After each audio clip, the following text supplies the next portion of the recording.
Número 10. Batería de Bagdad.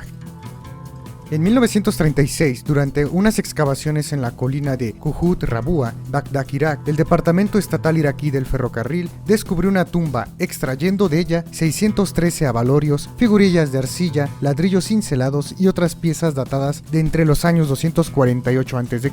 y 226 después de Cristo.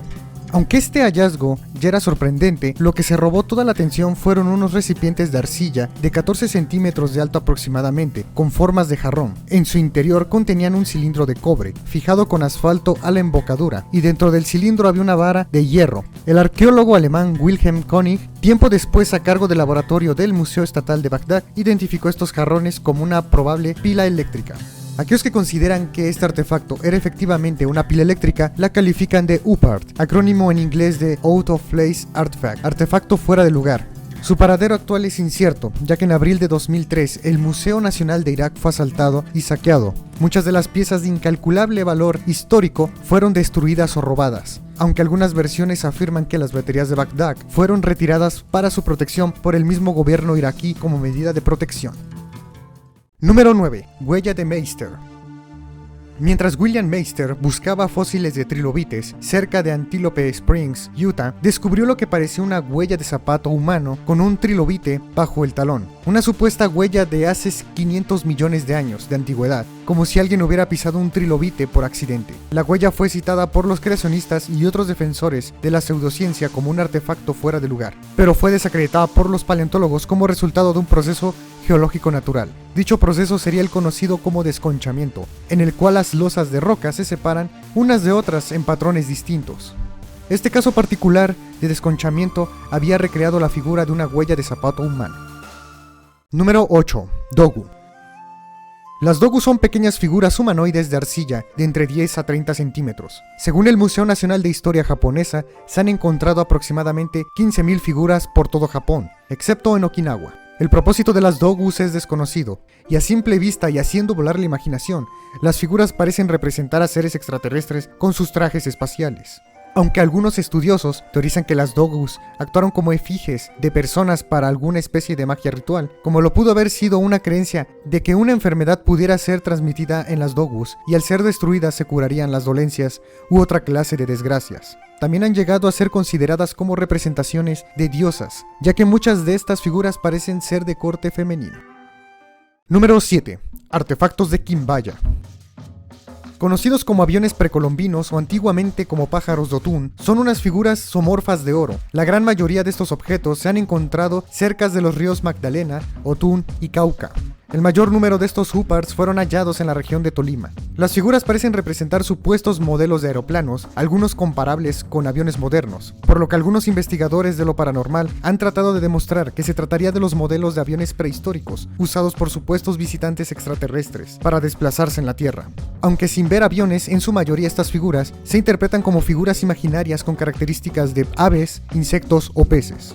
Pero la explicación más lógica de la función de los artefactos de Quimbaya es que se tratasen de juguetes o de objetos ornamentales.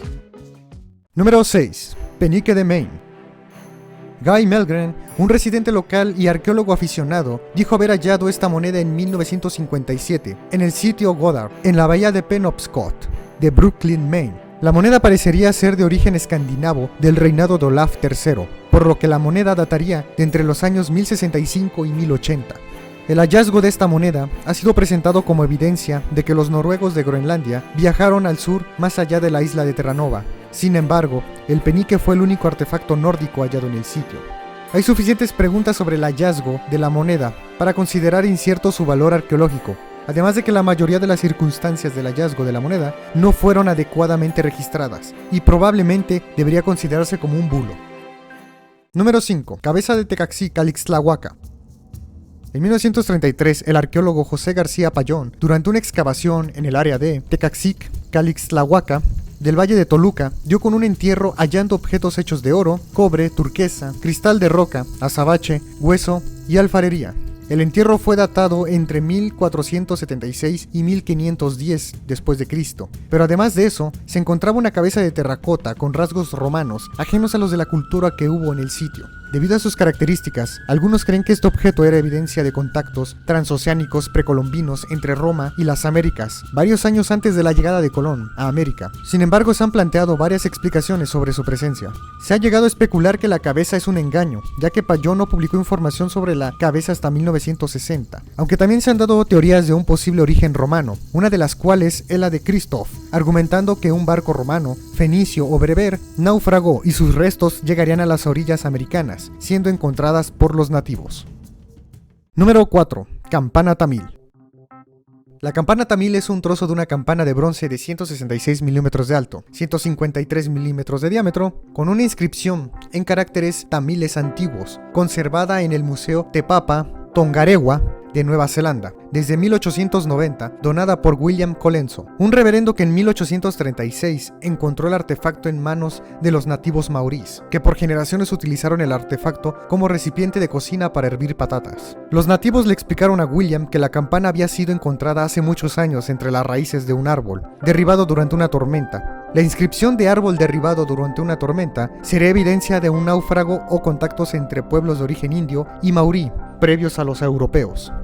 Aunque no ha sido aclarada satisfactoriamente la llegada de la campana a Nueva Zelanda, hay diversas teorías al respecto, aparte de la posibilidad de que la campana fuera llevada por europeos en el siglo XVIII, o que pudo haber llegado en un barco a la deriva. En la década de 1950, la inscripción de la campana fue identificada como tamil, y su traducción sería la siguiente: campana de la nave mercante Mujahideen.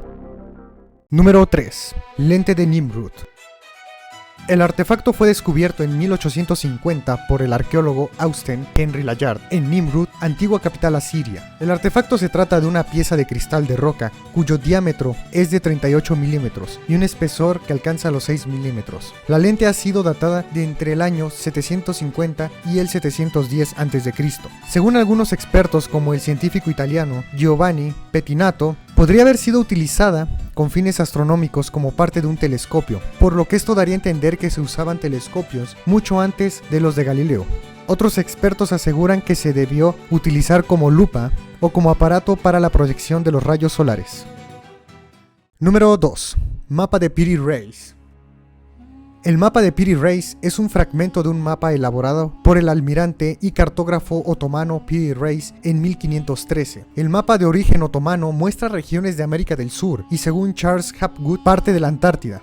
Está pintado en cuero de gacela con un entramado de líneas que atraviesan el Océano Atlántico, además de dibujos acompañados de inscripciones que indican descubrimientos importantes. En los márgenes detalla sus fuentes, un mapa de Cristóbal Colón encontrado en un barco español apresado en 1501. Y 4 mapas portugueses más recientes. Además contó con los informes de un marino que había participado en los viajes colombinos, posteriormente capturado y hecho esclavo. Piri Reis comenzó el diseño de este mapa en 1511, que contendría todos los recientes descubrimientos ibéricos, usando unas 20 fuentes cartográficas, de las cuales se conoce la procedencia de 14. Número 1. Mecanismo de Anticitera. En 1900, unos pescadores que buscaban esponjas marinas se toparon con los restos de un naufragio, cerca del islote de Anticitera. De sus restos pudieron recuperar estatuas de bronce y mármol, alfarería y joyería, además de algo que parecía una caja de zapatos. Todo esto fue llevado al Museo Arqueológico Nacional de Atenas para su análisis y almacenamiento. El mecanismo pasó inadvertido durante 2 años como un bulto de bronce corroído y madera, hasta que el equipo del museo empezó a unir las piezas más obvias del mecanismo, quedando a la vista un artilugio con ruedas dentadas similar al mecanismo de un reloj. Una aproximación de la fecha de origen del mecanismo lo databa de los años 70 y 200 a.C., una época en la que los engranes no existían en la antigua Grecia o en otro punto del planeta. Lo que los arqueólogos tenían en sus manos era una especie de calculadora astronómica, capaz de reproducir los movimientos del Sol y la Luna, además de 19 eclipses y otros eventos astronómicos de aquella época. El diseño tan sofisticado del mecanismo de Anticitera ha llevado a la conclusión de que se trata de la primera calculadora analógica de la historia. Espero que les haya gustado el video, suscríbanse para más contenido, pongan manita arriba y comenten para futuros videos, gracias.